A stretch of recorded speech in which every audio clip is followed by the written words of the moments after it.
Hi guys, నేను మీ Mahabub Pasha. So ఇవాళ చెప్పుకోబోయే విషయం ఏమిటంటే ద్విప్రసరణ హృదయం. ద్విప్రసరణ హృదయాన్ని ద్వంద్వ ప్రసరణ హృదయం అని కూడా అంటారు. ద్విప్రసరణ హృదయం అంటే ఏమిటి? సో ద్విప్రసరణ హృదయం అంటే ఏమిటంటే రక్తం 2 సార్లు హృదయంలో ప్రసరించడాన్ని ద్విప్రసరణ హృదయం అని పిలుస్తారు. రక్తం 2 సార్లు హృదయంలో ప్రసరించడాన్ని ద్విప్రసరణ హృదయం అని పిలుస్తారు. ఈ ద్విప్రసరణ హృదయం 2 సార్లు ఏ విధంగా రక్తం అనేది గుండెలో ప్రయాణిస్తుంది అనేది ఇవాళ మేము చూద్దాం. సో మొదట ఇక్కడ ద్విప్రసరణ కదా, మొదటి ప్రసరణ ఏదంటే ఉపుస ప్రసరణ, రెండోది ఏదంటే దైహిక ప్రసరణ. మొదటి ఉపుస ప్రసరణ. ఉపుస ప్రసరణ అంటే ఏమిటి? ఉపుస ప్రసరణ అంటే కుడి జఠరిక సంకోచించడం ద్వారా చెడు రక్తం అనేది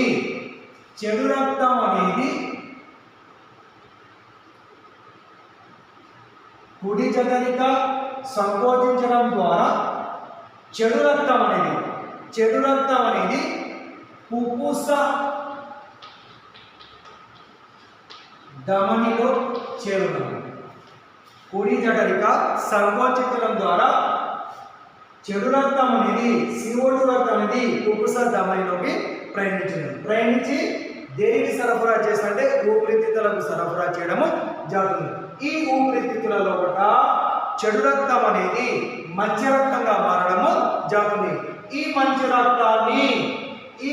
రక్తాన్ని మరొక రక్తనాళమైన ఉపుస శిర ఊపిరితిత్తుల నుంచి మంచి రక్తాన్ని ఉపుస శిర గ్రహించి ఎడమ కర్ణికకు చేరవేయడము జరుగును. అప్పుడు ఎడమ కర్ణిక అనేది మంచి రక్తం చేత నింపబడి ఉంటుంది. ఎప్పుడైతే ఎడమ కర్ణిక సంకోచిస్తుందో ఆ మంచి రక్తం అనేది ఎడమ జఠరిక లోపలికి ప్రవేశించడము జరుగుతుంది. దీన్ని ఏమనంటే ఉపుస ప్రసరణ. అంటే ఇక్కడ ఉపుస అనేది ఊపిరితిత్తులు. సో ఇక్కడ చెడు రక్తం అనేది కుడి జఠరిక నుంచి ఉపుస ధమని గ్రహించి ఊపిరితిత్తులకు చేరవేయడం జరుగుతుంది. ఊపిరితిత్తులలో చెడు రక్తం అనేది మంచి రక్తంగా మారడం జరుగుతుంది. ఆ మంచి రక్తం ఏదైతుందో అది ఉపుస శిర గ్రహించి ఎడమ కర్ణికకు చేరవేయడము జరుగును.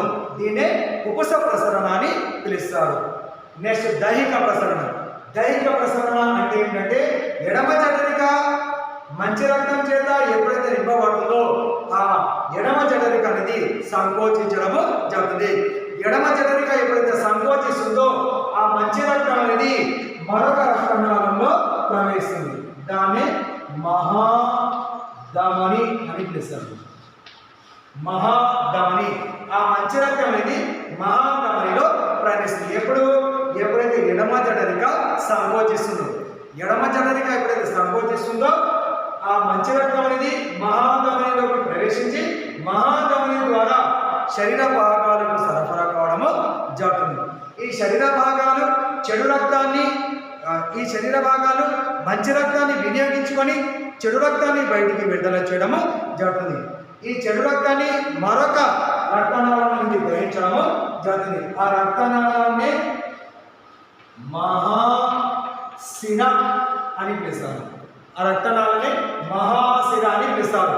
సో ఈ శరీర భాగాలు మంచి రక్తాన్ని ఉపయోగించుకొని చెడు రక్తాన్ని విడుదల చేయడం జరుగుతుంది.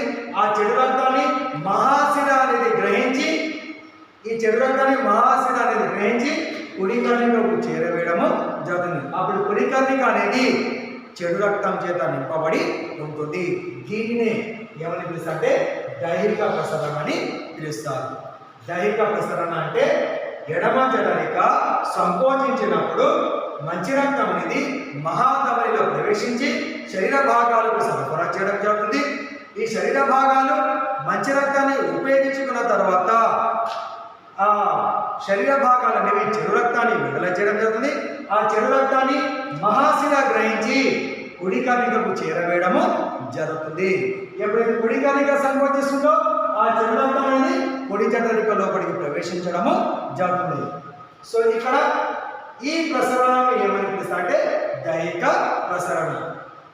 సో ఇక్కడ ఎడమ జఠరిక నుంచి మహాధమని, మహాధమని నుంచి శరీర భాగాలు వినియోగించుకున్న తర్వాత మంచి రక్తాన్ని వినియోగించిన తర్వాత ఆ చెడు రక్తాన్ని విడుదల చేయడం జరుగుతుంది. ఆ చెడు రక్తాన్ని మహాశిర గ్రహించి కుడి కర్ణికకు చేరవేయడము జరుగుతుంది. దీని ఏమన్నా దైహిక ధమని అని పిలుస్తారు. దైహిక అంటే శరీరం, దైహిక అంటే శరీరం, ఉపుస అంటే ఊపిరితిత్తులు. ఈ విధంగా రక్తం అనేది రెండు సార్లు హృదయంలో కూడా ప్రసరించడాన్ని ఏమని పిలుస్తారు అంటే ద్విప్రసరణ హృదయం లేదా ద్వంద్వ ప్రసరణ అని పిలుస్తారు. సో ఇది ద్విప్రసరణ హృదయం. ఓకే.